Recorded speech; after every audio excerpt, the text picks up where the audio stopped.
सभी भक्तों को राधे राधे। जय श्री कृष्णा। भक्तों, आज हम कार्तिक महात्म्य के अध्याय 26 का श्रवण करेंगे, जिसमें नारद मुनि आगे की कथा का श्रवण करते हैं। कार्तिक मास महात्म्य का 26वां अध्याय श्री विष्णु की कृपा से आज तुमको राह बताए।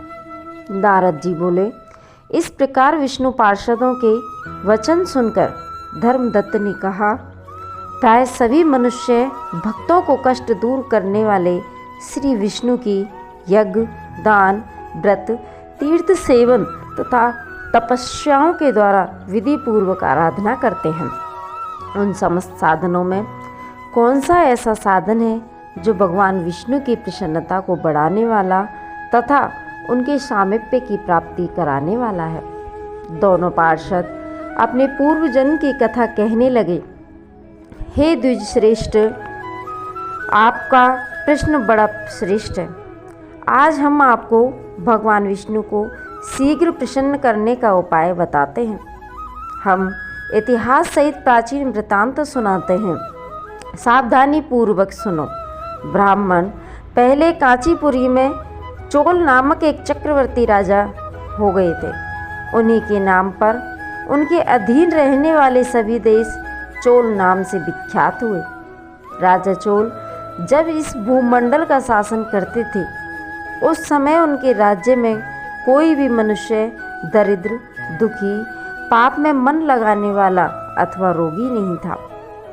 एक समय की बात है, राजा चोल अनंत सेन नामक तीर्थ में गए, जहाँ जगदीश्वर भगवान विष्णु ने योग निद्रा का आश्रय लेकर शयन किया था। वहाँ भगवान विष्णु के दिव्य विग्रह की राजा ने विधि पूर्वक पूजा की। दिव्य मणि, मुक्ताफल तथा सुवर्ण के बने हुए सुंदर पुष्पों से पूजन करके साष्टांग प्रणाम किया। प्रणाम करके ज्यों ही बैठे, उसी समय उनकी दृष्टि भगवान के पास आते हुए एक ब्राह्मण पर पड़ी, जो उन्हीं की कांची नगरी के निवासी थे। उनका नाम विष्णुदास था। उन्होंने भगवान की पूजा के लिए अपने हाथ में तुलसी दल और जल ले रखा था। निकट आने पर उन ब्राह्मण ने विष्णु सूक्त का पाठ करते हुए देवादिदेव भगवान को स्नान कराया और तुलसी की मंजरी तथा पत्तों से उनकी विधिवत पूजा की। राजा चोल ने जो पहले रत्नों से भगवान की पूजा की थी, वह सब तुलसी पूजा से ढक गई। यह देखकर राजा कुपित होकर बोले, विष्णुदास, मैंने मणियों तथा सुवर्ण से भगवान की जो पूजा की थी, वह कितनी शोभा पा रही थी। तुमने तुलसी दल चढ़ाकर उसे ढक दिया। बताओ, ऐसा क्यों किया? मुझे तो ऐसा जान पड़ता है कि तुम दरिद्र और गंवार हो, भगवान विष्णु की भक्ति को बिल्कुल नहीं जानते। राजा की यह बात सुनकर द्विज श्रेष्ठ विष्णुदास ने कहा, राजन, आपको भक्ति का कुछ भी पता नहीं है। केवल राजलक्ष्मी के कारण आप घमंड कर रहे हैं। बतलाइए, तो आज से पहले आपने कितने वैष्णव व्रतों का पालन किया है? तब नृप श्रेष्ठ चोल ने हंसते हुए कहा, तुम तो दरिद्र और निर्धन हो। तुम्हारी भगवान विष्णु में भक्ति ही कितनी है। तुमने भगवान विष्णु को संतुष्ट करने वाला कोई भी यज्ञ और दान आदि नहीं किया, और न पहले कभी कोई देव मंदिर ही बनवाया है। इतने पर भी तुम्हें अपनी भक्ति का इतना गर्व है। अच्छा, तो ये सभी ब्राह्मण मेरी बात सुन ले। भगवान विष्णु के दर्शन पहले मैं करता हूँ या यह ब्राह्मण? इस बात को आप सब लोग देखें, फिर हम दोनों में से किसकी भक्ति कैसी है, यह सब लोग स्वतः ही जान लेंगे। ऐसा कहकर राजा अपने राजभवन को चले गए। वहाँ उन्होंने महर्षि मुद्गल को आचार्य बनाकर वैष्णव यज्ञ प्रारंभ किया।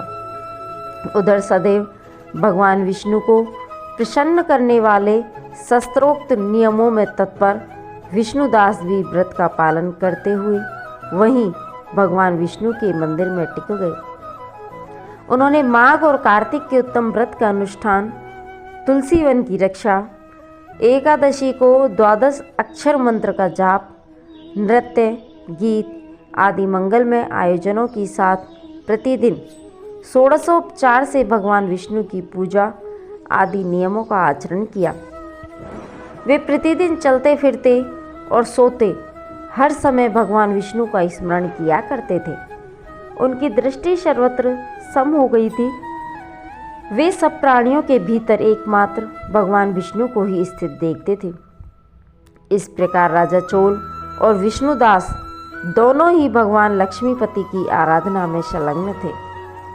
दोनों ही अपने अपने व्रत में स्थित रहते थे और दोनों की ही संपूर्ण इंद्रियां तथा समस्त कर्म भगवान विष्णु को समर्पित हो चुके थे। इस अवस्था में उन दोनों ने दीर्घ काल व्यतीत किया। भक्तों, इस तरह से हमारा यह कार्तिक महात्म्य के अध्याय 26 का समापन होता है। आगे की कथा के लिए हम अध्याय 27 का श्रवण करेंगे। यदि आपको वीडियो अच्छी लगी तो लाइक करें, कमेंट करें और चैनल को सब्सक्राइब करें, जिससे आगे आने वाली कथा का अध्याय आपको मिलता रहे।